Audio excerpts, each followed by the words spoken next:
So we continue now to explain the third clip of the Reb Zalman interview I did in 2010 when he was 85 years old.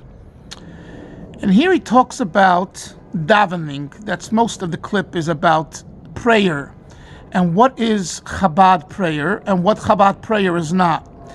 He doesn't go into, at least not in this clip, what it is so much, but he tells us about what we call in Yiddish the arum, the environment. And I think there's something very important to listen to hear what he's saying. And he repeated this story several times to me and to others. He talks about Farbrengen, in which Reb Shmuel Witten, the Mei Mashpia of 770 in the 1940s, criticized the students for not davening barichas, not davening at length with kavanah, with intent and focus. And Zalman says that he took a glass of vodka, he took a glass of l'chaim to be inhibited and to be more loose and to be able to speak his mind. And he said to Reb Shmuel, with all due respect, he said to him, how do you expect us to daven, to pray like that, if you've never shared with us what's going on inside your heart and in your mind when you daven with kavanah and at length? And I see in this, and from other things that he told me privately, I see on one hand, a fondness and closeness to Reb Shmuel and to Rabbi Jacobson, who he calls Jakey, and he seems to appreciate more Rabbi Jacobson than Reb Shmuel, because Rabbi Jacobson explained things to them. He learned with them. He said he learned with them Samach Vav and Hecholzu at his house in East New York. Zalman and some friends went there to learn with him. And and he says he's convinced Rabbi Jacobson had his boldness in tefillah, meditation and prayer, although he didn't see it because Rabbi Jacobson wasn't there at the time of prayer. He was, at his shul in East New York.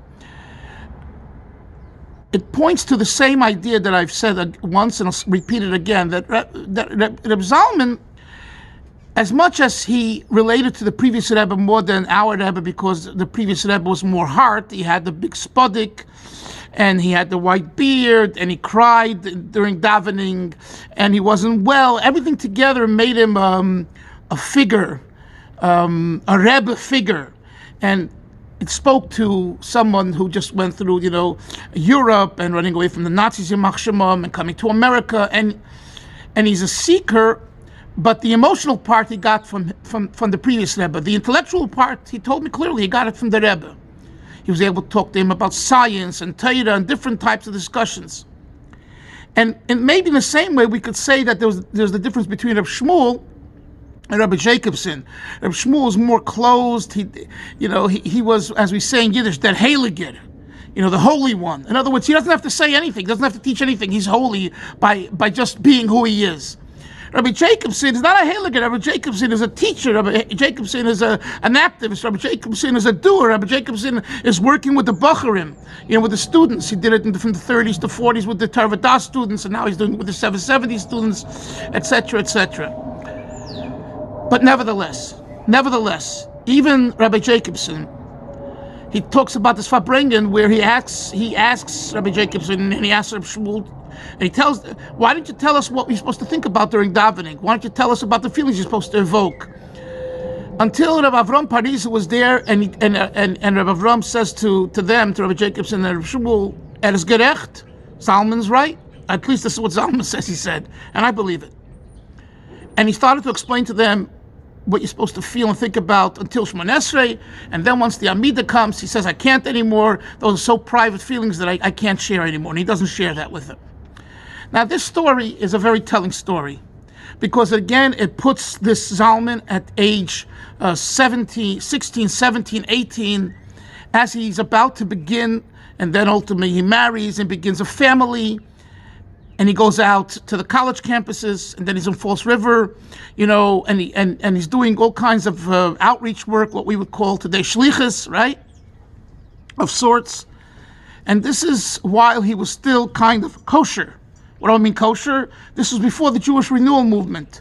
if you hear the words that he made for the Hachonanigan, that's the song of the Rebbe Rashab that by our Rebbe, the Rebbe instructed it that it be sung before the Alter Rebbe's Nigan at the end of Habrengens. It's amazing. Listen to those words. It's phenomenal, and you see what kind of mind and he has to be able to put those words to the tune, and it fits into the tune. Pay attention, it fits into the tune. It's not just a bunch of words put together that has no, we say in Yiddish, no klep. It makes no sense. It makes sense. And what is it about? It's about I want to daven, I want to pray, I'm searching. I want you, God. And he criticizes the other yeshiva bachrim, non-Chabad yeshiva bachrim, probably means the Litvische Torah Vadas, Chaim Berlin, Yeshiva University, etc. Yitzchak Elchanan, all those yeshivas, he says they weren't seeking anything. A piece of Gemara and Halacha. There was no seekers. Zalman's a seeker. And he's a seeker at the time that was very kosher.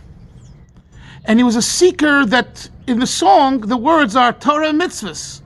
Listen to the words. It's about learning Torah, doing mitzvahs, and not the way he interpreted mitzvahs when he was 85 or 70 or 60. Once he, took his acid trip in the 60s with Timothy Leary, etc., which we'll speak about in a future clip. But this is Zalman, as we say in Hebrew, betarosa. Zalman in his pure state. Zalman in his kosher state. Zalman de Lubavitcher Chassid.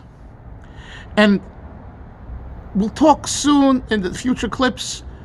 Where was the turn? Where did he make a turn where he went from taharosa, purity, being a real, genuine Lubavitcher Chassid, to becoming a leader of a self-made idea called Jewish renewal and everything that it represents? Hatzlacha and all the best.